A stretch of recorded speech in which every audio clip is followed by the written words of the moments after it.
एक बार फिर से स्वागत है आपका हमारे यूट्यूब चैनल सैम एकेडमी पे। ठीक है, जिस तरह हमने 11th या फिर और भी बहुत सारी कक्षाओं की ऑब्जेक्टिव के लिए सीट तैयार किया है, उसी तरह 9th क्लास का भी मॉडल सेट हमने तैयार किया। ठीक है, खुद से। अब बहुत सारे इंपॉर्टेंट क्वेश्चन को मैंने इंक्लूड किया है जो कि एग्जाम के पर्पज से बहुत ही महत्वपूर्ण है। ठीक है, और अगर इंतज़ार तो था सभी छात्रों को कि झारखंड सरकार निकाली सेट, लेकिन अभी तो पता नहीं वो कब एग्जाम डेट निकालने के बाद, पता नहीं एग्जाम के बाद निकालेगा सीट। ठीक है, तो हम लोग खुद से देख लेते हैं। ठीक है, ये बहुत ही हेल्पफुल होगा आप लोग के लिए। तो चलो शुरू करते हैं। पहला क्वेश्चन कह रहा है कि किसी वस्तु का जड़त्व जो है ना वो किस पे निर्भर करता है। ठीक है, जड़त्व दैट मीन्स, याद रखना जड़त्व का मतलब क्या होता है। किसी भी चीज को एकदम पुख्ता करके रखने का चाहिए होता है। यानी कि जैसे अगर मान लो सड़क है, ठीक है, उस सड़क पे अगर मान लो एक साइकिल वाला जा रहा है, ठीक है, और एक बस वाला आ रहा है, तो किसका वजन ज़्यादा होगा? बस का वजन ज़्यादा होगा। यानी कि सड़क को बहुत ही प्रॉपर तरीके से पकड़ के चलेगा। ठीक है, जबकि साइकिल वाला क्या हो सकता है, हवा का झोंका से उड़ जा सकता है। यानी कि इसका द्रव्यमान इसका कम है, यानी कि इसका ये जड़त्व भी इसका कम रहेगा। ठीक है, यानी कि जिसका ज़्यादा वजन रहेगा उसका जड़त्व भी बढ़िया रहेगा। ठीक है, तो एक बुलेट बुलेट चला के देख लो और एक स्कूटी चला के देख लो। स्कूटी चलाने में वो मज़ा नहीं आता जो बुलेट चलाने पाएगा। ठीक है, तो भारी होना चाहिए और उतना भी भारी ना हो कि गिर जाए तो तुम उसी पे दब के चले जाओ। ठीक है, तो एक मीडियम होना चाहिए। ठीक है, तो इसका जो ऑप्शन हो जाएगा ना वो हो जाएगा वस्तु के द्रव्यमान पे, यानी कि वस्तु का कितना द्रव्यमान है। ठीक है, उस पर उसका जड़त्व निर्भर करता है। ठीक है, नेक्स्ट क्वेश्चन कह रहा है ऋणात्मक त्वरण, है ना। ऋणात्मक त्वरण को क्या कहते हैं? ऋणात्मक त्वरण को हम लोग क्या कहते हैं? मंदन कहते हैं, रिटार्डेशन कहते हैं। ठीक है, यानी कि जैसे कि कोई वस्तु अगर मान लो कितना 100 किलोमीटर प्रति आवर से चल रही थी, ठीक है, सड़क खराब हो जाने के कारण इधर आगे 50 किलोमीटर प्रति घंटा की स्पीड से चलने लगी है। ठीक है, तो स्पीड से धीरे हुई ना, तो इसका क्या हुआ, ये नेगेटिव इम्पैक्ट पड़ा, इसलिए इसको हम लोग क्या कहेंगे? मंदन कहेंगे। ठीक है, इसको हम लोग क्या कहते हैं? रिटार्डेशन कहते हैं। तो ऑप्शन नंबर सी सही हो जाएगा। नेक्स्ट क्वेश्चन है न्यूटन के किस गति नियम से बल की माप प्राप्त होती है। ठीक है, तो न्यूटन के 3 गति नियम है टोटल। ठीक है, पहला, दूसरा और तीसरा। लेकिन दूसरा गति नियम जो कहता है, ठीक है, दूसरा गति नियम क्या कहता है? दूसरा गति नियम force equal to mass into acceleration, यानी कि बल बराबर द्रव्यमान गुणित त्वरण होता है। ठीक है, किसी वस्तु पे लगाया गया बल उस पे उसके वस्तु के द्रव्यमान तथा त्वरण के गुणनफल के बराबर होता है। ठीक है, तो ये परिभाषित करता है द्वितीय गति नियम, बल को परिभाषित करता है। ठीक है, तो इसका आंसर क्या हो जाएगा? ऑप्शन नंबर बी, द्वितीय गति नियम। ठीक है, नेक्स्ट बोला है दो पिंडों के बीच यानी कि दो बॉडी से, ठीक है, एक बॉडी यहाँ पे, एक बॉडी यहाँ पे। ठीक है, दो पिंडों के बीच गुरुत्वाकर्षण बल निर्भर नहीं करता है ना। इसके बीच में जो खींचने वाला आपसी बल है ना, यानी कि गुरुत्वाकर्षण, ग्रेविटेशनल फोर्स, वो निर्भर नहीं करता है। किन बातों पे निर्भर नहीं करता है, वो सारी चीज जानना है। ठीक है, तो उनके द्रव्यमान पे निर्भर करता है। ठीक है, वजन कितना है उस पर डिपेंडेंट है ये चीज। ठीक है, या फिर उनके दूरी पर भी डिपेंड है, क्योंकि देखो इसका फॉर्मूला होता है एफ बराबर होता है Gm1m2 अपॉन आर स्क्वायर। ठीक है, तो आर स्क्वायर जो है ना वो दो बॉडी के बीच की दूरी है। ठीक है, और m1 और m2 क्या है? मास है दोनों बॉडी का। ठीक है, ये m1 और ये m2। ठीक है, ठीक है। अब नेक्स्ट क्वेश्चन, तो इसका आंसर क्या हो जाएगा? इसका हो जाएगा उनके द्रव्यमानों के योग पर। तो उनके द्रव्यमानों के योग पे करता ही नहीं है। ठीक है, ये गलत हो जाएगा। तो नेक्स्ट क्वेश्चन कह रहा है क्वेश्चन नंबर 5। ठीक है, कह रहा है सार्वत्रिक गुरुत्वाकर्षण नियतांक जी का मान क्या होता है? यानी कैपिटल जो जी होता है ना वो क्या होता है? ठीक है, तो उसका वैल्यू क्या हो जाएगा? तो उसका हो जाता है, हम बताते हैं इसका। देखो इसका जी का वैल्यू होता है capital F m1 m2 upon R square. ठीक है, तो आर स्क्वायर ये क्या है? दोनों का डिस्टेंस का, और डिस्टेंस मतलब बोले तो डिस्टेंस, देखो ऐसा है कि इसका जो होता है जी बराबर होता है, नहीं जी बराबर नहीं, एफ बराबर होता है। ठीक है, एफ बराबर होता है Gm1m2 अपॉन आर स्क्वायर। ठीक है, यानी कि डी स्क्वायर भी बोल सकते हैं या आर स्क्वायर। अगर जी हम लोग बाहर कर देंगे, ठीक है, जी को अगर हम लोग बाहर कर देंगे तो क्या हो जाएगा? ये इसके साथ मल्टीप्लाई हो जाएगा, यानी कि F R square upon m1 into m2, ठीक है। तो ये फॉर्मूला फिर बन जाएगा। तो जी का वैल्यू पूछा तो देखो बल के लिए हम लोग क्या लगाएंगे, न्यूटन लगाएंगे, ठीक है। ऊपर में देखो बल है ना, ये बल है न्यूटन, और आर मतलब बोले तो आर उसका रेडियस है, यानी कि न्यूटन दोनों के बीच का दूरी। तो दूरी को हम लोग मीटर में मापते हैं, और स्क्वायर है तो मीटर स्क्वायर, तो न्यूटन मीटर स्क्वायर अपॉन ये बट्टा में आ गया हम लोग m1 m2 क्या है, दोनों का द्रव्यमान है, द्रव्यमान को हम लोग क्या बोलते हैं, केजी, और दोनों का केजी आ जाएगा तो केजी स्क्वायर हो जाएगा, ठीक है। याद रखना, तो इसको हम लोग क्या बोलेंगे, newton metre square per KG square. Option number B सही हो जाएगा। नेक्स्ट क्वेश्चन है, किसी वस्तु के द्रव्यमान और वेग के गुणनफल को क्या कहते हैं। किसी वस्तु के द्रव्यमान और वेग के गुणनफल, यानी कि देखो द्रव्यमान के लिए हम लोग एम यूज करते हैं, वेग के लिए भी यूज करते हैं, और एम भी होता है, पी इक्वल टू एम भी, है ना। तो संवेग बराबर क्या होता है, पी इक्वल टू क्या हो जाएगा, एम भी, ठीक है। तो ये किसके लिए हो जाएगा, संवेग के लिए हो जाएगा। ऑप्शन नंबर सी, ठीक है। पी इक्वल टू क्या होता है, एम भी, ठीक है। तो ये फॉर्मूला है संवेग के लिए, ठीक है। यानी किसी बॉडी को हम लोग कितना है उसमें वजन, ठीक है, और कितना डिस्टेंस वो तय करता है, कितना दूरी तय करता है, ठीक है, किस वेलोसिटी से, ठीक है, तो उसको हम लोग क्या कहते हैं, संवेग कहते हैं, ठीक है।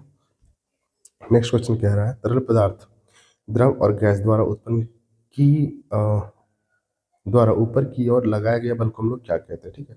जैसे कोई मान लो कोई पानी में कोई चीज़ तैर रहा है, ठीक है। जैसे मान लो ये नाव है, ठीक है, ठीक है। तो ये पानी की सतह पे क्या करेगा, तैरेगा, ठीक है। और कितना बल ये पानी उसके ऊपर की ओर धकेलने में लगाएगा, उस बल को हम लोग क्या कहते हैं, उत्प्लावन बल कहते हैं, ठीक है। कभी लिक्विड फॉर्म या फिर गैसीय फॉर्म किसी भी चीज़ को ऊपर की ओर धकेलता है, उसको हम लोग क्या कहते हैं, उत्प्लावन बल कहते हैं, यानी कि ऑप्शन नंबर सी सही हो जाएगा, ठीक है। फिर नेक्स्ट बोला, एकांक समय में किए गए कार्य को क्या कहते हैं। तो एकांक समय में किए गए कार्य को, एकांक समय में किए गए कार्य को, यानी कार्य मतलब डब्लू, और एकांक समय बोले तो टी। तो क्या होता है, पी बराबर क्या होता है, डब्लू बट्टा टी, ठीक है। तो ये पी बोले तो पावर, पावर को हम लोग क्या कहते हैं, शक्ति कहते हैं, ठीक है। तो इसका क्या हो जाएगा आंसर, इसका आंसर हो जाएगा शक्ति। ऑप्शन नंबर बी सही हो जाएगा, ठीक है। तो एकांक समय में किए गए कार्य को हम लोग क्या कहते हैं, शक्ति। शक्ति क्या होता है, पी बराबर डब्ल्यू बट्टा टी, ठीक है। एकांक काम को समय के द्वारा किए गए, है ना, पर यूनिट टाइम, है ना, उसी को हम लोग क्या कहते हैं, शक्ति कहते हैं। नेक्स्ट क्वेश्चन कह रहा है, ध्वनि की चाल सबसे कम, अच्छा नहीं, सबसे अधिक किस में होती है। तो ध्वनि की जो चाल होती है सबसे ज़्यादा ठोस में होती है, ठीक है। तुम हवा में किसी छड़ी से प्रहार करके देख लो, निर्वात में करोगे तो साउंड ही नहीं आएगा, गैस में यानी हवा में थोड़ा मोड़ा आएगा, द्रव में थोड़ा सा आएगा, लेकिन ठोस में ज़्यादा आएगा, ठीक है। तो क्या होता है, सबसे अधिक कहाँ जाएगी, ठोस में होगा, ठीक है। नेक्स्ट क्वेश्चन कह रहा है, पराबैंगनी किरणों से हमारी रक्षा कौन करता है ना। सूरज से निकलने वाली जो खतरनाक किरण होती है ना, उससे हमारी जो रक्षा करती है, वो कौन सी लेयर करती है, एक लेयर है जिसका फॉर्मूला होता है O3, ठीक है, और ये वायुमंडल में है, तो इसका नाम है ओजोन, ओजोन लेयर, ठीक है। तो O3 हो जाएगा। नेक्स्ट क्वेश्चन कह रहा है, गर्म करने पर गैस का आयतन, है ना, गर्म करने पर जो गैस का आयतन होता है ना, वो क्या होता है, बढ़ता है, क्या होता है, बढ़ता है। याद रखो गर्म करने पर कैसे होगा, जैसे मान लो यहाँ पे कुछ है, ठीक है, इसमें पतीला चढ़ा दिए, ठीक है, इसको ढक दिए, ठीक है, और यहाँ पे पानी गर्म हो रहा है, तो गर्म होगा तो पानी थोड़ा सा है, वो क्या होगा, गैस का आयतन और ज़्यादा फैलेगा, ठीक है, तो आयतन बढ़ेगा, ठीक है, उसी को बोलते हैं, गैस फैल जाएगा तो क्या होगा, वो बढ़ेगा। तो गर्म करने पे गैस का आयतन क्या होता है, बढ़ता है ना, और ठंडा करने पे घटता है।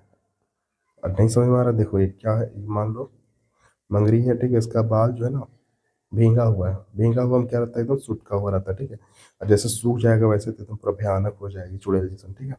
देखो सूखा यानी गर्म, गर्म होने पे क्या होता है, फैलता है कोई चीज़, और ठंडा होने पे सिकुड़ जाता है, याद रखना।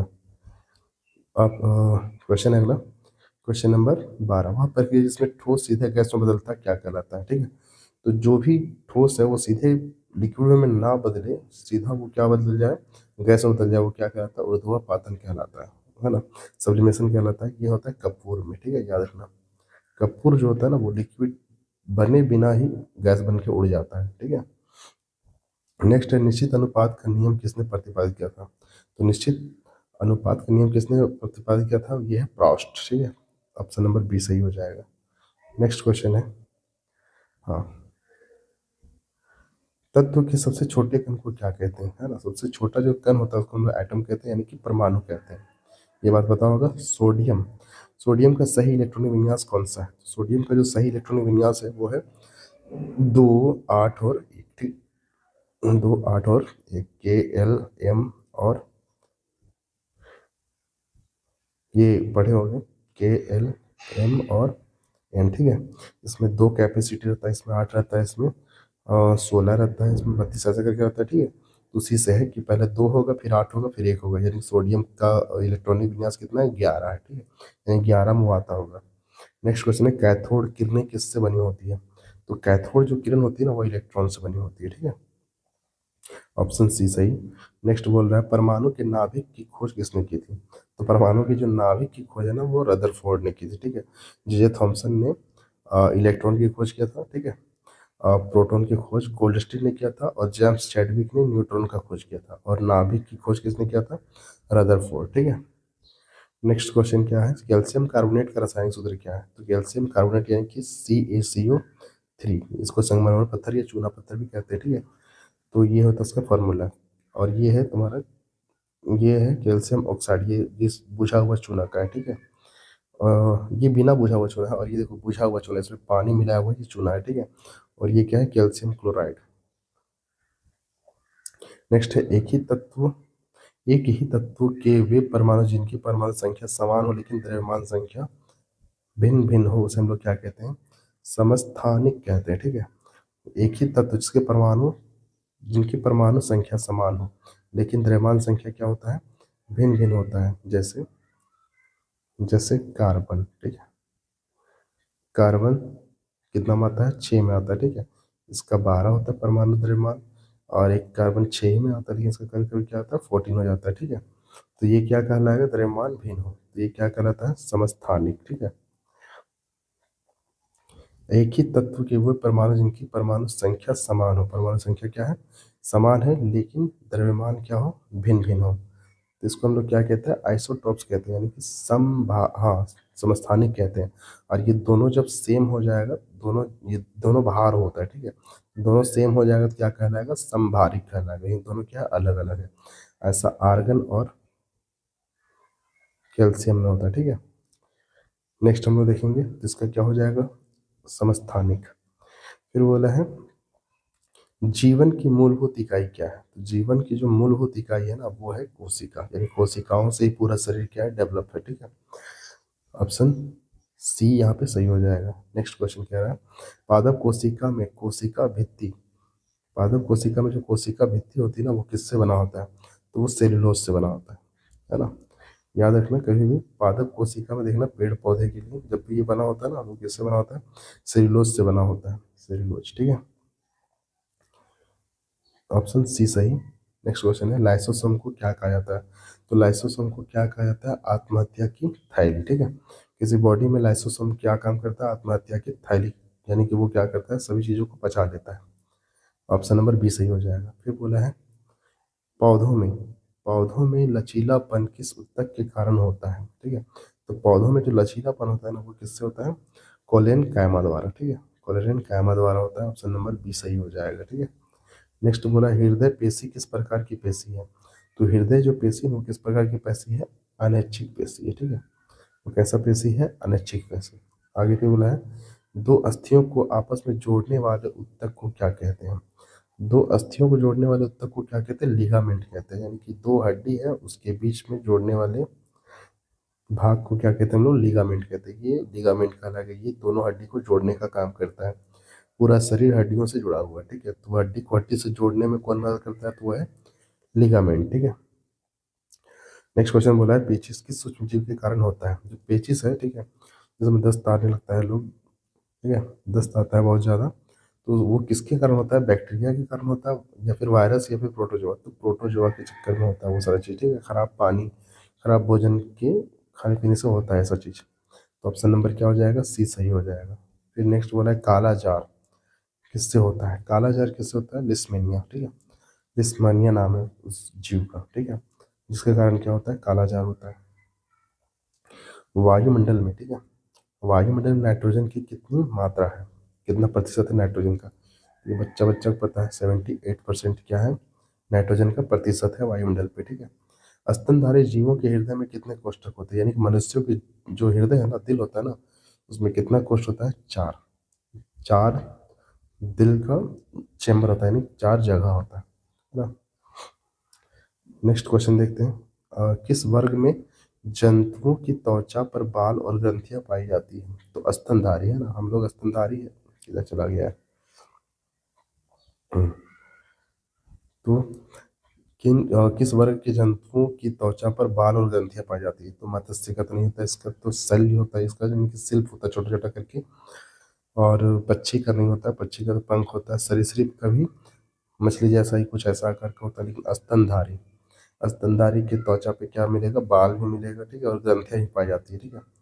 स्तनधारी यानी कि इंसान, ठीक है। स्तनधारी ऑप्शन नंबर सी। नेक्स्ट बोला वर्गीकरण का पिता कहा किसे कहा जाता है? फादर ऑफ द टेक्सोनॉमी, है ना, किसे कहा जाता है? तो कैरोलस लिनियस, ठीक है। इसने वर्गीकरण को बहुत ही सरल तरीके से समझाया था कि कौन किस वर्ग में आता है, ठीक है। नेक्स्ट क्वेश्चन है ग्रीन हाउस गैस कौन सी है? ग्रीन हाउस गैस कौन हो जाएगा? कार्बन डाइऑक्साइड हो जाएगा ग्रीन हाउस गैस, ठीक है। कार्बन डाइऑक्साइड भी होता है, ठीक है, नाइट्रस ऑक्साइड भी होता है, ठीक है, और सोडियम सल्फर डाइऑक्साइड भी होता है, और CFC, ये सभी क्या है? ये सभी है ग्रीन हाउस गैस। ये क्या करता है? पृथ्वी के ताप को बढ़ाने का काम करता है, ठीक है। पृथ्वी के ताप को एकदम हाई ले जाता है ये लोग, ये सब गैस आके, ठीक है। तो ये सब इसमें से एक ही यहाँ पे दिख रहा है, कौन है वो? कार्बन डाइऑक्साइड, ठीक है। नेक्स्ट क्वेश्चन, एक संक्रमण रोग है। संक्रमण रोग उसे कहते हैं जो किसी एक व्यक्ति से दूसरे व्यक्ति के शरीर तक किसी माध्यम से फैल जाता है, ठीक है। तो देखो ये हैजा जो है ना, वो संक्रमण रोग ही है, ठीक है। हैजा में भी क्या करते हैं लोग, ये लोग ज़्यादा दस्त होने लगता है, बाथरूम वाला प्रॉब्लम है, ठीक है।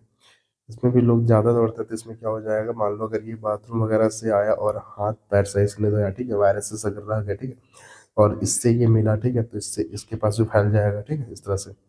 हृदय रोग नहीं होगा, संक्रमण कैंसर से भी नहीं होता है, मधुमेह भी संक्रमण रोग नहीं है।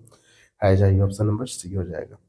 कार्य और ऊर्जा का मात्रक क्या होता है? कार्य और ऊर्जा का मात्रक क्या होता है, यानी कि दोनों का सेम ही होगा तभी पूछ दिया, ठीक है। न्यूटन तो बल का होता है, वाट होता है, वाट किसका होता है? शक्ति का होता है। दाब का होता है पास्कल, ठीक है। तो जूल हो जाएगा, ठीक है, जूल। इस कार्य का भी होता है जूल, ठीक है, याद रखना। कार्य, ऊष्मा और ऊर्जा तीनों का होता है जूल, ठीक है। कार्य, ऊष्मा और ऊर्जा तीनों का जूल होता है, याद रखना। नेक्स्ट बोला श्रव्य ध्वनि की आवृत्ति परास कितनी होती है? श्रव्य मतलब वे ध्वनि जिसको सुनने में अच्छा लगे या फिर सुन सकते हैं, ठीक है। तो 20 हर्ट्ज से लेके 20,000 हर्ट्ज, यानी कि ऑप्शन नंबर ए। इससे नीचे हम लोग नहीं सुन पाएंगे, 20 हर्ट्ज से नीचे नहीं, कोई नहीं सुन पाएगा, ठीक है। ये कुछ जानवर लोग सुन पाते हैं, जैसे गेंडा हो गया, ठीक है, ये सारे लोग सुन पाते हैं। और 20,000 हर्ट्ज से अगर अधिक सुन लेंगे तो हो सकता है कान फट जाए, ठीक है, कब कान का पर्दा फट जाए, ठीक है। इसलिए श्रव्य ध्वनि किसको कहेंगे हम लोग? 20 हर्ट्ज से लेके 20,000 हर्ट्ज, ठीक है। और एक आएगा तुम्हारा प्रस्रव्य ध्वनि किसे कहते हैं? तो प्रस्रव्य ध्वनि किसे कहेंगे? 20,000 हर्ट्ज से अधिक। 20,000 हर्ट्ज से जो ज्यादा होगा ना उसको हम लोग प्रस्रव्य कहेंगे। और अश्रव्य किसको कहेंगे? जो 20 से कम हो। और श्रव्य किसको कहेंगे? जो दोनों के बीच में हो, ठीक है। श्रव्य मतलब जो सुनने लायक हो, ठीक है। ऑप्शन नंबर ए सही हो जाएगा। मछली पालन को क्या कहते हैं, ठीक है? मछली पालन को क्या कहते हैं? पीसी कल्चर कहते हैं। क्या कहते हैं? पीसी कल्चर कहते हैं, ठीक है, याद रखना इसको। नेक्स्ट क्वेश्चन कह रहा है दूध उत्पादन वृद्धि को क्या कहते हैं? दूध उत्पादन में वृद्धि को क्या कहते हैं? जब दूध उत्पादन में वृद्धि हुआ था ना, लोगों ने कहा था श्वेत क्रांति, क्योंकि दूध का रंग कैसा होता है? सफेद होता है, इसलिए कहा गया था श्वेत क्रांति, ठीक है। नेक्स्ट क्वेश्चन कह रहा है निम्न में से कौन खरीफ फसल है? खरीफ फसल किसे कहते हैं? खरीफ फसल वो है जो बरसात में लगता है ना। और रबी फसल कौन है? जो ठंडा के दिन में लगता है, ठंडा दिन में खत्म किया जाता है, ठीक है। इन लोग को महीना भी याद रखना तब अच्छा लगेगा। देखो खरीफ फसल जो होता है ना, वो जून जुलाई में बोया जाता है, जून जुलाई तरफ, ठीक है। और नवंबर दिसंबर में काट लिया जाता है। और रबी जो फसल होता है ना, वो नवंबर दिसंबर में बोया जाता है और फरवरी मार्च तक उड़ा दिया जाता है, ठीक है, इस तरह से। जो ठंडा के दिन में है वो रबी है, ठीक है। और खरीफ क्या हो जाएगा? जो बरसात, लगभग बरसात मान लो, ठीक है, नवंबर दिसंबर, तो निम्नलिखित में से कौन खरीफ फसल है? तो खरीफ फसल कौन हो जाएगा? नवंबर दिसंबर में तो यही रहता है ट्रेंडिंग में, धान, ठीक है। तो ऑप्शन नंबर क्या हो जाएगा? सी हो जाएगा। नेक्स्ट क्वेश्चन है, मिट्टी की उर्वरता बनाए रखने के लिए क्या प्रयोग किया जाता है? तो मिट्टी की उर्वरता बनाए रखने के लिए, यानी मिट्टी किस तरह से उर्वरक रहे, इसमें ह्यूमस का मात्रा बना रहे, ठीक है, इसके लिए क्या उपयोग करता है? लोग कीटनाशक का उपयोग तो करता ही है, खरपतवार करता है, इनमें से कोई ऐसा नहीं है, खाद का उपयोग करता है, ठीक है। उर्वरतक बनाए रखने के लिए क्या होता है? खाद का प्रयोग। कीटनाशक तो कीड़ा को मारता है, ठीक है। खरपतवार नाशक तो खरपतवार को मारेगा, लेकिन मिट्टी की जो उर्वरता बनाए रखने के लिए जो उपयोगी चीज है वो क्या है? खाद है, ठीक है। खाद में बहुत सारी चीज़ें आता है, गोबर वगैरह हो गया या फिर रासायनिक खाद भी होता है, ठीक है। तो खाद यहाँ पे मेनली इसका आंसर हो जाएगा ऑप्शन नंबर ए। नेक्स्ट बोला है, मस्तिष्क का सबसे बड़ा भाग कौन सा है? यानी कि मस्तिष्क का सबसे जो बड़ा हिस्सा होता है ना वो होता है सेरिब्रम। क्या होता है? सेरिब्रम। ये सबसे बड़ा हिस्सा होता है, और ये सेरिब्लम भी होता है उसी का भाग है, मेडुला भी उसी का भाग है, पोन्स भी उसी का भाग है, लेकिन सबसे जो बड़ा हिस्सा होता है दिमाग का वो कौन है? सेरिब्रम हो जाएगा, ठीक है। तो इस तरह से 40 क्वेश्चन को निपटा दिए हम लोग। इसको एकदम बहुत अच्छे तरीके से याद कर लेना, ठीक है, क्योंकि ये बहुत ही ज़्यादा इम्पोर्टेंट क्वेश्चन है, ठीक है। तब तक के लिए बाय बाय। अगर और चाहिए तो कमेंट में सेट टू लिखो, ठीक है।